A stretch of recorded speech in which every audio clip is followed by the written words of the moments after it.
So guys, we will be doing a rebuild on some Siemens starters today. I do apologize. The audio and the video is extremely noisy due to the other chillers in the background, so I am doing a voiceover during this video. The reason we're doing this rebuild is because of how bad the contacts were. You'll see here in just a second that they had extreme wear on them, and it was causing a very uneven contact. You can see all the arc flashing that was happening there on the base plates. And so really and truly a big question that comes up is, what's the difference between a starter and a contactor? And we'll get to that here in a second.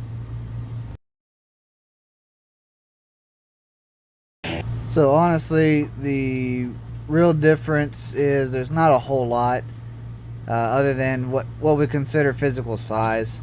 So generally when I start referring to starters versus contactors, what I'm referring to is a starter has rebuildable contacts. It's meant to be fully serviced top to bottom. It's not something you would just change out just because the contacts go bad or get burnt or anything else.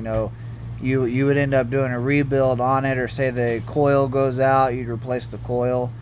Where a standard contactor that we would think of in the industry today, if it goes bad, then our first step is just toss it out and throw it away. So that's a big thing for me, what I use to differentiate them.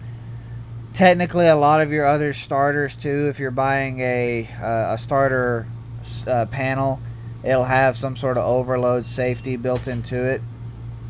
While these technically do have that, if you see down there on the bottom of the screen, they've got those big black blocks that the wiring is going through. Those are overloads that the system is using. They're just not built into the starter contact itself. So if you are not checking contactors or your starters and the contacts on them and going through that as part of your normal maintenance checks, I highly recommend that's something you include as part of your regular service. That is a very important part, and they are disposable. You're going to have constant problems. You're going to have issues with it. It's going to be something that you're going to have to routinely service, and if you don't, you're going to end up causing compressor failures or other motor failures in general.